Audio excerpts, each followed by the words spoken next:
अगर इस तरह के कैंपस भी शिक्षा के ऊपर होने वाले इतने बड़े हमलों को नहीं रोक पाए, तो याद रखिएगा उत्तर प्रदेश या देश भर में जो प्राइमरी स्कूल होते हैं ना, उसके शिक्षक तो सरकारी मुलाजिम होते हैं। उनको तो सरकार के खिलाफ एक लाइन बोलने पर सस्पेंड हो जाएंगे। तो प्राइमरी एजुकेशन कौन बचाएगा? वो जो गरीब आदमी जिसका बच्चा झोले में थाली लेकर जाता है कि मिड डे मील का खाना मिलेगा, वहां ना शिक्षक है ना कुछ है। 2 लाख पद खाली पड़े उत्तर प्रदेश में, भर्ती नहीं निकल रही। 2018 से क्या कर लेंगे आप? मैंने अपनी किताब प्रोफेसर की डायरी में बाकायदा उस पर चैप्टर लिखे हैं कि देश भर के कैंपस में जातिगत उत्पीड़न बढ़ रहा है। उस समय पूरे देश के लोग ये नारा लगा रहे थे। मैं हैरान हूं ये देख करके कि तब कोई टीवी पर बैठ करके ये नहीं कह रहा था कि इसमें तो सामान्य वर्ग के लोग नहीं हो, हमारा उत्पीड़न होगा तो कहां जाएंगे। और वही लोग कहते हैं जो कल्चरल हेजेमनी से विश्वविद्यालय में भी 90% है, मीडिया में तो 99% है, और आज वो कह रहे हैं कि ये भेदभाव बढ़ाने वाला है। ऐसे वक्त में मिलॉर्ड को याद कर रहा हूं, जिन मिलॉर्ड ने पिछली बार कहा था कि यूजीसी रेगुलेशन जो 2012 में बनाया गया था वो कमजोर है, रोहित वेमुला को रोक नहीं पाया, बचा नहीं पाया, पायल तडवी को बचा नहीं पाया, सख्त बनाओ। और सख्त बना दिया तो कहे कि इतना सख्त बना दिया कि कैंपस भेदभावकारी हो गया। इस तर्क से तो कल को आप कहोगे SC ST atrocity prevention act को एक PIL कोई करेगा सुप्रीम कोर्ट में और कहेगा कि यह भी भेदभावकारी है, उसको भी रुकवा दो। और वहीं कोई अगला चीफ जस्टिस ऑफ इंडिया वो कह देंगे कि हां अब तो जातिगत उत्पीड़न सबके साथ होता है, SC ST एक्ट को हटा दो। तीसरा कोई PIL दायर करेगा कि SC ST OBC को जो रिजर्वेशन मिलता है अब तो वो गैर बराबरी को बनाने वाला है, जातिगत भेदभाव बढ़ा रहा है। अब भारत में कोई गैर बराबरी नहीं है। मैं सर जिस जाति से आता हूं उस जाति के लोग OBC में अपने को थोड़ा ताकतवर भी समझते हैं। 15 साल से उसमें एक व्यक्ति कथा कहता था, चोटी रखाए हुए था, उसकी कटवा दी चोटी इस बात के लिए कि तू अपनी जाति छिपाकर कथा कैसे कह सकता है। और मध्य प्रदेश में कहा कि आज चोटी रखे हो कल कथा। ये आपके देश की हकीकत है। समाज में आपके यहां भेदभाव गैर बराबरी इतना बढ़ रही है और कैंपस में उस भेदभाव को रोकने के लिए जो पॉलिसी बनी उसको रोक दिया। एक भी विद्यार्थी के साथ अगर कैंपस में कोई भेदभाव हो तो उसके लिए 10 कमेटी है। और मैं तो कह रहा हूं कि सरकार अगर इतनी हितैषी है तो 1-2 कमेटी सेपरेट बना दे। एक में कास्ट बेस्ड एट्रोसिटी और डिस्क्रिमिनेशन को रोकने के लिए क्लॉज बनाए, बाकी में दूसरे तरह के प्रावधान कर दे। अगर सरकार हिमायती होती तो उनका सॉलिसिटर जनरल और अटॉर्नी जनरल खड़ा होकर कहता तो ये गजट नोटिफिकेशन भारत सरकार का है और हमने न्याय के लिए SC ST OBC को न्याय दिलाने के लिए बनाया। रोक मत लगाइए, हमको बताइए क्या सुधार करना है, हम एनेक्शिया इसमें जोड़ देंगे। वहां वकील, उनका सरकारी वकील बोला ही नहीं, जो मिला है वही छीन लिया। तो जो चाहिए था उसकी लड़ाई ही कभी खड़ी नहीं हो पाएगी। फेलोशिप बंद कर रहे हैं उत्तर प्रदेश से लेकर के जहां जहां उनकी हुकूमत है। एक बार पता लगा के देखिए, सबसे पहले बंद हुई फेलोशिप OBC की। और हमें अब गांव-गांव के लोगों को एक पैगाम देना होगा कि गांव से लोग चल करके पहली बार कैंपस आए। अब तो ये डाइवर्सिटी खत्म हो जाएगी कैंपस में, केवल ताकतवर लोगों के बच्चे यहां पर पहुंचेंगे, बाकी के लिए शिक्षा खत्म।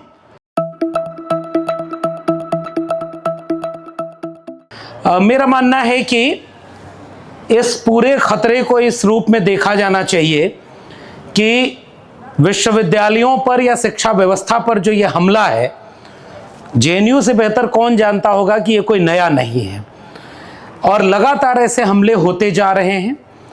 अब उन हमलों को बहुत ही संस्थागत और बहुत ही व्यवस्थित कर दिया गया है और चौतरफा हमला बढ़ गया है। पिछले 10 साल में इस देश ने जितने नए तरह के हमले देखे हैं उसकी कोशिशें पिछले कई दशकों में धीरे धीरे होती रही होंगी। मिसाल के तौर पर विश्वविद्यालय में क्या पढ़ाया जाएगा, कौन पढ़ाएगा और कौन पढ़ेगा, इसके फैसले बहुत जल्दी इधर बीच इस तरह से किए गए कि भारत को बांट दे। और अभी जब उस बंटवारे की अंतिम नीति अभी बनी है तो उसका नाम है विकसित भारत शिक्षा अधिष्ठान अधिनियम। वो बिल बना करके पिछली बार पेश किया गया। हम ये जानना चाहते हैं कि अगर विकसित भारत है तो ये विभाजित भारत की शिक्षा नीति क्यों बन रही है। और इस शिक्षा नीति का जो पिछले 5 साल 6वां साल शुरू हो गया, इसका ये नतीजा है कि ये पहले भी इस तरह की दिशा में क्लोजर, मर्जर, हेफा और बोर्ड ऑफ गवर्नर्स, जाने कितनी पॉलिसी बन चुकी थी जिसको इस विकसित भारत यानी विभाजित भारत शिक्षा अधिष्ठान अधिनियम में और पुख्ता कर दिया गया है। जिससे एक क्लॉज पहले के वक्ताओं ने जरूर बताया होगा कि 12 मेंबर की कमेटी होगी जिसमें केवल 2 एकेडमिशियन होंगे। अब इससे अच्छी पॉलिसी और देश के लिए क्या हो सकती है? केवल वही हो सकती है कि अगली बार जब कोई बिल आए तो वो 2 मेंबर भी शिक्षा वाले हटा दिए जाएं और जो कमेटी के मेंबर रहें वो सब एकेडमिक इंस्टीट्यूशन के बाहर के लोग रहें। ये नया नहीं है साथियों, हम जानते हैं कि यूपीएससी जैसे सबसे उच्च श्रेणी की मानी जाने वाली परीक्षा को अर्थहीन बनाने के लिए लेटरल एंट्री लाया गया था और लेटरल एंट्री से बिना प्री मेंस इंटरव्यू दिए सीधे सेक्रेटरी और ज्वाइंट सेक्रेटरी की रैंक पर जब नौकरी दी जाने लगी तो अपने आप उस यूपीएससी के लिए क्या भविष्य होगा ये तय हो गया। उस लेटरल एंट्री की तरह नई शिक्षा नीति ने भी बोर्ड ऑफ गवर्नर्स और तमाम चीजें बनाई थी और विकसित भारत शिक्षा अधिष्ठान अधिनियम ने उसको और मुकम्मल कर दिया कि बर्बादी और जल्दी जल्दी हो।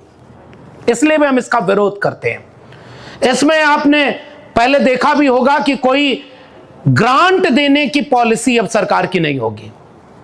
भारत गरीब था तो शिक्षा पर खर्च करता था और जनवादी लोग नारा लगाते थे कि शिक्षा पर जो खर्चा हो बजट का 10वां हिस्सा हो। कहां तो यह लड़ाई लड़ी जानी थी कि शिक्षा पर खर्च बढ़ाया जाए, लेकिन वो लड़ाई अब कहां पहुंच गई? अभी आप पिछला बजट भी देखें, 2.5% के आसपास जीडीपी का पूरा, और इस बार के बजट में भी 0.1% का इजाफा। ओवरऑल एक्सपेंडिचर अगर जोड़ें, खर्च देखें तो 1% से भी कम निकलेगा शिक्षा पर खर्चा। तो जब भारत गरीब था तब तो मुफ्त में शिक्षा देता था, अब भारत अमीर हो रहा है तो शिक्षा को व्यवसाय बना रहा है। अब जिसकी जेब में पैसा होगा उसके बच्चे पढ़ेंगे और जिसकी जेब में पैसा नहीं होगा उसके लिए 5 किलो अनाज घर पहुंच जाएगा बिना घोटाले के, बिना किसी चीज के, और वो अनाज खा के आप जिंदा रहें। अब इसका उदाहरण कैसे दें? मैंने अपनी किताब प्रोफेसर की डायरी में भी ये बात बहुत व्यवस्थित तरीके से लिखी और अब तो वो और मुखर होकर के दिख रही है कि सेल्फ फाइनेंस कोर्सेज हमारे दिल्ली विश्वविद्यालय में खुला एक बार जब उसमें कॉमनवेल्थ गेम के लिए एक बड़ा स्टेडियम बनाया गया था विश्वविद्यालय में, और गेम हो गया। उसके बाद लगा कि अब इस स्टेडियम का क्या उपयोग किया जाए, तो उस स्टेडियम का उपयोग करने के लिए कुछ नए कोर्स डिजाइन किए गए, क्लस्टर इनोवेशन सेंटर बनाया गया। वो देखने में इतने शानदार थे कि अगर वो उनके बायोलॉजी को पढ़ लें, उनके स्ट्रक्चर को पढ़ लें, तो हो सकता है आपको लगे कि वो हार्वर्ड और कैम्ब्रिज भी इस तरह का कोर्स डिजाइन नहीं कर पाए होंगे। लेकिन वो शुरुआत थी जब उस तरह के कोर्स बनाए गए। 50,000 से शुरुआत थी उनके फीस की। तो ये जो गवर्नमेंट एजुकेशन है इस पर यह व्यवस्थित हमले की तरह इसको देखा जाना चाहिए। प्राइमरी एजुकेशन में हम देखते हैं, हम जानते हैं, मैं तो उसी उत्तर प्रदेश से आता हूं जहां धर्म का शासन है। वहां के मुख्यमंत्री को भी आप देख के कहेंगे कि वो बिल्कुल धार्मिक व्यक्ति हैं, उनसे कोई गलती, कोई अच्छी, कोई ऐसी गलत चीज उनके जबान पर नहीं आ सकती। वो बहुत संत महात्मा योगी हैं। 27,000 स्कूल बंद किए गए। 2019 से 2023 का आंकड़ा है कि 26,000 बंद कर दिए गए थे और पिछले साल जुलाई से लेकर के बाद के महीनों में 27,000 और बंद किए जाने थे। और नियम वही बना था कि 50 से कम विद्यार्थी जहां होंगे वो स्कूल क्लोज या मर्ज कर दिया जाएगा। तो मर्जर कहा गया, उसको बंद नहीं किया। उसके बाद जब वो 50 से घटते घटते 20 फिर 10 आ गया। जो लोगों ने कहा कि नहीं स्कूल बंद नहीं करेंगे, सब पर मुकदमा हुआ है कि आप संविधान की प्रतियां जला लो, मुकदमा नहीं होगा। दूसरा संविधान बना करके देश में सेमिनार करके बताओ कि ये नया संविधान अब भारत इससे चलेगा, तब भी मुकदमा नहीं होगा। लेकिन तुम स्कूल बंद करने से रोकने का काम क्यों कर रहे हो? सरकारी काम में बाधा। और वो क्लोजर मर्जर की पॉलिसी उसी एनईपी की देन है।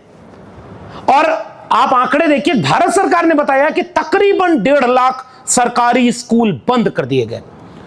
अभी मैं कल एक आंकड़ा देख रहा था सर, इस बार संसद में सरकार ने जवाब दिया है कि प्राइवेट स्कूलों की संख्या जिस अनुपात में बढ़ी है उससे उसी अनुपात में सरकारी स्कूलों की संख्या घटी है।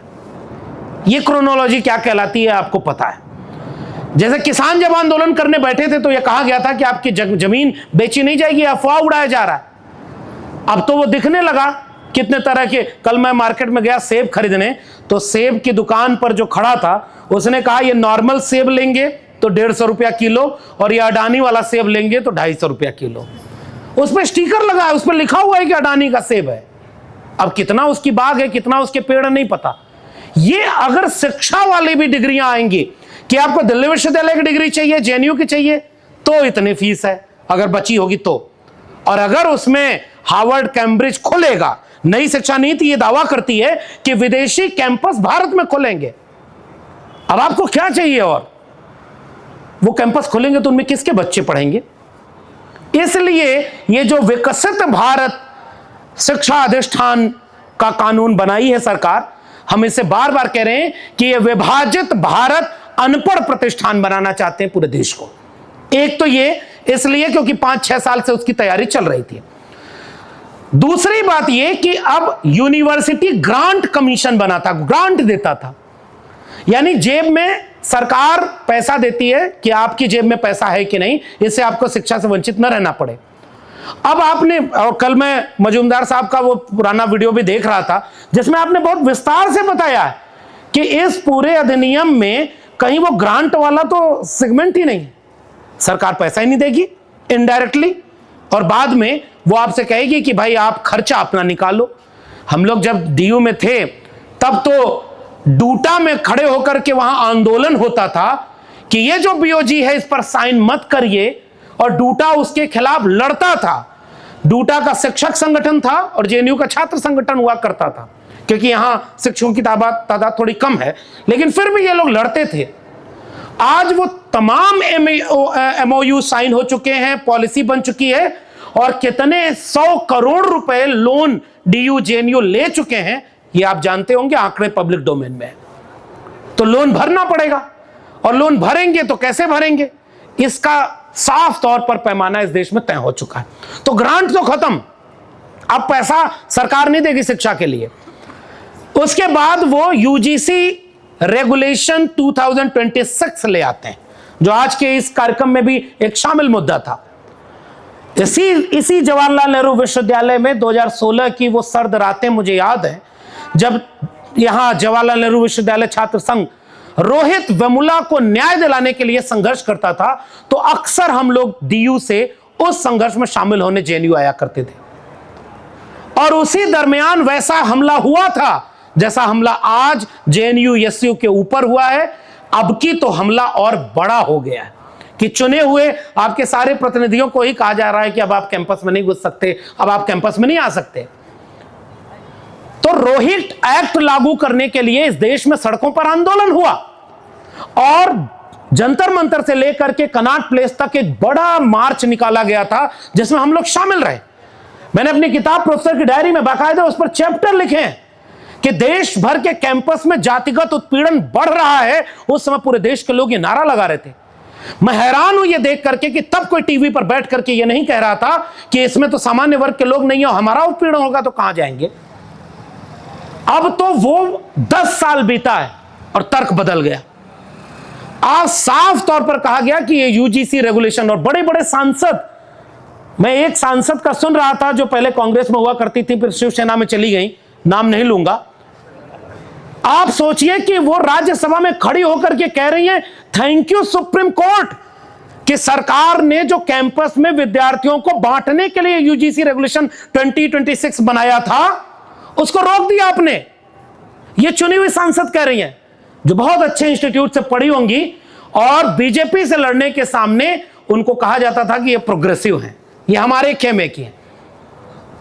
वो मुझे राहत इंदौरी का शेर याद आता है कि भीतर का जहर चूम लिया धुल के आ गए, जितने शरीफ लोग थे सब खुल के आ गए। तमाम शरीफ लोगों का चोला उतर गया, और वो केवल टेलीविजन चैनल पर एंकर बनकर के नहीं बैठे थे कि हमारे ऊपर जातिवादी शोषण होगा तो हम कहां जाएंगे, हमें तो विलन बना दिया। आपका कैंपस है, मैं बार बार ये बात बोला, इसी कैंपस में तो यहां तो खैर सामाजिक न्याय की लड़ाइयां और मजबूत होती रही हैं। जीएस सेल बना है ना, यहां पे जीएस कैश बना हुआ है, वुमेन सेल बना हुआ है, और तमाम तरह के इस तरह के प्रावधान है। पुरुषों का आंदोलन कल को हो जाएगा, कि आप पुरुषों का अन्याय होगा तो कोई सेल नहीं बना रहे। इस तर्क से यूजीसी रेगुलेशन 2026 का विरोध किया गया। बड़े बड़े लोगों ने विरोध किया, पत्रकारों ने विरोध किया। एक न्यूज 24 का पत्रकार है और खुद बनी, मैं उसकी जात का नाम इसलिए ले रहा हूं क्योंकि अपने शो में उसने बोला है, मैं उसका अपमान नहीं कर रहा हूं। हम तो बाबा साहब अंबेडकर के मानने वाले हैं कि संविधान बनने के पहले जाति से सत्ता, संसाधन और सम्मान तय होता था। संविधान बनने के बाद एक भरोसा दिलाया गया कि जाति से सत्ता, संसाधन और सम्मान नहीं तय होगा। तो किसी की जाति पर हम कोई टिप्पणी इस तरह नहीं कर रहे हैं, लेकिन उस व्यक्ति ने न्यूज 24 का एंकर कह रहा मैं भी बनिया और पैनलिस्ट साहब आप भी बनिया। दिल पर हाथ रख के बोलिए कि बताओ आपको बनिया होने के नाते जातिगत भेदभाव शिकार होना पड़ा कि नहीं। आप गूगल कर लीजिएगा। मैं बिल्कुल प्रधानमंत्री की तरह नहीं बोलूंगा कि उसका कोई फैक्ट और उस तरह का पता ना चले। आप फैक्ट के साथ बोल रहा हूं। दूसरे व्यक्ति ने कहा कि नहीं नहीं मुझे उसके नाम पर कोई अपमान सहना नहीं पड़ा, तो उसने कहा कि नहीं मुझे सहना पड़ा, मुझे कहा जाता था कि कंजूस बनिया हो तुम। अब आप सोचिए, इतना बड़ा अपमान सुनकर सहकर वो लोग बैठे थे, यूजीसी रेगुलेशन 2026 का इंतजार कर रहे थे। और इसलिए मैं ये बात हैरान हूं कि तर्क बदल गए साहब। विश्वविद्यालय में हम इस पर चिंता नहीं जाहिर करेंगे तो गांव के व्यक्ति को तो समझ में नहीं आ रहा कि ये हुआ क्या था। सुप्रीम कोर्ट के कहने पर आपने एक प्रावधान बनाया, अचानक सड़क पर आंदोलन हुआ, टीवी डिबेट हुई, उसी आंदोलन पर टीवी डिबेट हुई थी। उसके बाद पिछले एक हफ्ते से देश भर के कैंपस में यूजीसी रेगुलेशन के सपोर्ट में आंदोलन हो रहा है। एक टीवी डिबेट आपने कहीं देखी हो तो दिखा दीजिए। और वही लोग कहते हैं जो कल्चरल हेजेमनी से विश्वविद्यालय में भी 90% है, मीडिया में तो 99% है, और आज वो कह रहे हैं कि ये भेदभाव बढ़ाने वाला है। और मैं तो ऐसे वक्त में मिलॉर्ड को याद कर रहा हूं, जिन मिलॉर्ड ने पिछली बार कहा था कि यूजीसी रेगुलेशन जो 2012 में बनाया गया था वो कमजोर है, रोहित वेमुला को रोक नहीं पाया, बचा नहीं पाया, पायल तडवी को बचा नहीं पाया, सख्त बनाओ। और सख्त बना दिया तो कहे कि इतना सख्त बना दिया कि कैंपस भेदभावकारी हो गया। आप कल्पना करिए कि अगर इन्हीं तर्कों को आगे बढ़ा दिया जाए कि उस क्लास में 3.1.c में अगर जाति आधारित भेदभाव में SC ST OBC ही लिखा है तो हमने मान लिया कि इस देश के सामान्य कैटेगरी के लोग विलन हैं, दोषी हैं।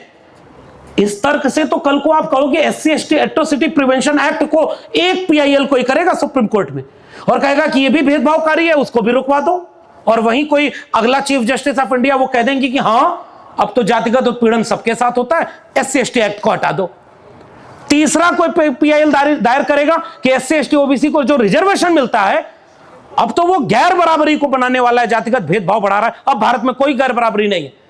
मैं तो हैरान होता हूं, मैं सर जिस जाति से आता हूं उस जाति के लोग OBC में अपने को थोड़ा ताकतवर भी समझते हैं। 15 साल से उसमें एक व्यक्ति कथा कहता था, चोटी रखाए हुए था, उसकी कटवा दी चोटी इस बात के लिए कि तू अपनी जाति छिपाकर कथा कैसे कह सकता है। और मध्य प्रदेश में कहा कि आज चोटी रखे हो कल कथा। ये आपके देश की हकीकत है। समाज में आपके यहां भेदभाव, गैर बराबरी इतना बढ़ रही है और कैंपस में उस भेदभाव को रोकने के लिए जो पॉलिसी बनी उसको रोक दिया और उस पर एक डिबेट नहीं हुए, पूरे देश में आंदोलन खड़ा हो रहा है। और लोगों को एक मैसेज गया है जो इंदिरा जयसिंह ने उसी मामले की सुनवाई में सुप्रीम कोर्ट में बोला था कि यह अजीब बात है, आप हमारा तर्क सुने बिना फैसला ले रहे हैं, आप कोई कानून बनाएं फिर सड़क पर उसका विरोध करवाएं और उसके बाद उस पर रोक लगा दें, यह प्रक्रिया ठीक नहीं है। लेकिन बाकी लोगों को यह मैसेज जा रहा है। अभी एक सिनेमा बना है, उस पर टीवी डिबेट हो रही है कि एक जाति को घूसखोर क्यों कह दिया। इस देश में जाति के नाम पर गालियां बनाकर सैकड़ों साल तक जाति के नाम पर अपमान और क्या क्या कहना। मुझे रोहित का वो वाक्य याद आता है कि मेरा जन्म ही एक दुर्घटना है। ऐसा एक भी केस आप उस तरह दिखाएंगे। इसी कैंपस में प्रोक्टोरियल बोर्ड होता है, इसी कैंपस में डिसिप्लिनरी एक्शन कमेटी होती है और आप कैंपस के लोग बोलते नहीं, प्रोफेसर बोलते नहीं, बहुत थोड़े से प्रोफेसर बोलते हैं और बाहर की पब्लिक को पता ही नहीं कैंपस चलता कैसे, और सबने रुकवा दिया। एक भी विद्यार्थी के साथ अगर कैंपस में कोई भेदभाव हो तो उसके लिए 10 कमेटी है। और मैं तो कह रहा हूं कि सरकार अगर इतनी हितैषी है तो 1-2 कमेटी सेपरेट बना दे। एक में कास्ट बेस्ड एट्रोसिटी और डिस्क्रिमिनेशन को रोकने के लिए क्लॉज बनाए, बाकी में दूसरे तरह के प्रावधान कर दे। ये इस तरह के हमले ये साफ तौर पर बताते हैं कि कैंपस के भीतर भी, पहले वो कहते थे धर्म खतरे में, हम तो कह रहे हैं लॉजिक खतरे में है आपका, कि जिस लॉजिक से SC ST OBC को हक मिला था अब उसी लॉजिक पर खतरा है। और इसीलिए यह रेगुलेशन हमारे सामने खारिज कर दिया गया, और इसीलिए अब नए नए प्रावधान और वो पूरा विवाद इसलिए खड़ा किया गया था। अगर सरकार हिमायती होती तो उनका सॉलिसिटर जनरल और अटॉर्नी जनरल खड़ा होकर कहता कि ये गजट नोटिफिकेशन भारत सरकार का है और हमने न्याय के लिए SC ST OBC को न्याय दिलाने के लिए बनाया, रोक मत लगाइए, हमको बताइए क्या सुधार करना है, हम एनेक्सचर इसमें जोड़ देंगे। वहां वकील, उनका सरकारी वकील बोला ही नहीं, और आप ये पूरे देश में मैसेज देना चाह रहे हैं कि किसका दबदबा और किसकी सरकार, और ये रील बनवा करके आप बाकी लोगों को उकसा रहे हैं। इस तरह से खतरे कई गुना बढ़ते जा रहे हैं। आपके यहां तो JNU SU के 4 चुने हुए प्रतिनिधियों को निलंबित कर दिया गया। उत्तर प्रदेश जहां से मैं आता हूं वहां तो छात्र संघ चुनाव ही निलंबित है, कोई छात्र संघ चुनाव वहां नहीं होता, और हुकूमत के लोग नहीं चाहते कि गरीबों के, पिछड़ों के, दलितों के बीच से कोई नेता पैदा हो। इसलिए मुझे लगता है कि एक बहुत बड़ी लड़ाई की जरूरत है, और ये इस बात का इशारा है कि अब समय पूरा हो चुका है। काट दिया होगा, हाँ वो काट दिया होगा, लेकिन मुझे ऐसा लगता है साथियों कि ये जो जितने तरह के हमले हैं उनको एक साथ विश्वविद्यालयों और कैंपसों पर इसलिए थोपा गया है क्योंकि देश में जो बहुत बड़े बड़े सवाल हैं उन सवालों से लड़ने और विपक्ष की मजबूत भूमिका निभाने का काम कैंपस कर रहे थे, और कैंपस पर इसलिए चौतरफा हमले किए जा रहे हैं। मैं अभी भी यहां कह के जा रहा हूं कि जाति जनगणना नहीं हो रही, और घोषणा करके सरकार ने कहा कि हम जाति जनगणना कराएंगे, और अभी फर्स्ट फेज का 33 क्वेश्चन जारी किया है, उसमें SC ST को लिखा है, OBC और नहीं है। आपकी मंशा सही नहीं है, लेकिन आप इतने तरफ से हमला कर दो कि जो लड़ने वाले लोग हैं वो अपने को बचाने में गिर जाएं। आप सोचिए, कहां तो आप लड़ाई लड़ते कि शिक्षा पर जो खर्चा हो बजट का 10वां हिस्सा हो, अब आपको 2.5% मिल रहा है, और जो मिला है उसको बचाओ। JNU SU के 4 प्रतिनिधि चुने गए, अब उन्हीं का सस्पेंशन रोकने के लिए आप लड़ाई लड़ो। जो मिला है वही छीन लिया, तो जो चाहिए था उसकी लड़ाई ही कभी खड़ी नहीं हो पाएगी। फेलोशिप बंद कर रहे हैं उत्तर प्रदेश से लेकर के जहां जहां उनकी हुकूमत है। एक बार पता लगा कि देखिए, सबसे पहले बंद हुई फेलोशिप OBC की, शेड्यूल कास्ट और शेड्यूल ट्राइब की जो फेलोशिप है वो लगभग आधी हो गई है। जाति देख करके वहां फेलोशिप आती है, अगर आप BEd और तमाम तरह के जहां पर स्कॉलरशिप आती है उनका आंकड़े निकालें तो आप उधर लड़ाई नहीं ले जा पाते, इसलिए आपके ऊपर चौतरफा हमला कर दिया गया। इसलिए अभी की लड़ाई कैंपस ही लड़ सकता है। मैं आखिर में, चूंकि वक्त बहुत ज्यादा हो गया है, आज आपकी इस मुहिम से अपनी सहमति जताते हुए मैं ये गुजारिश करना चाहता हूं कि चाहे वो DU हो या JNU हो, अगर इस तरह के कैंपस भी शिक्षा के ऊपर होने वाले इतने बड़े हमलों को नहीं रोक पाए तो याद रखिएगा, उत्तर प्रदेश क्या देश भर में जो प्राइमरी स्कूल होते हैं ना, उसके शिक्षक तो सरकारी मुलाजिम होते हैं, उनको तो सरकार के खिलाफ एक लाइन बोलने पर सस्पेंड हो जाएंगे। तो प्राइमरी एजुकेशन कौन बचाएगा? वो जो गरीब आदमी जिसका बच्चा झोले में थाली लेकर जाता है कि मिड डे मील का खाना मिलेगा, वहां न शिक्षक है न कुछ है। 2 लाख पद खाली पड़े उत्तर प्रदेश में, भर्ती नहीं निकल रही। 2018 से क्या कर लेंगे आप?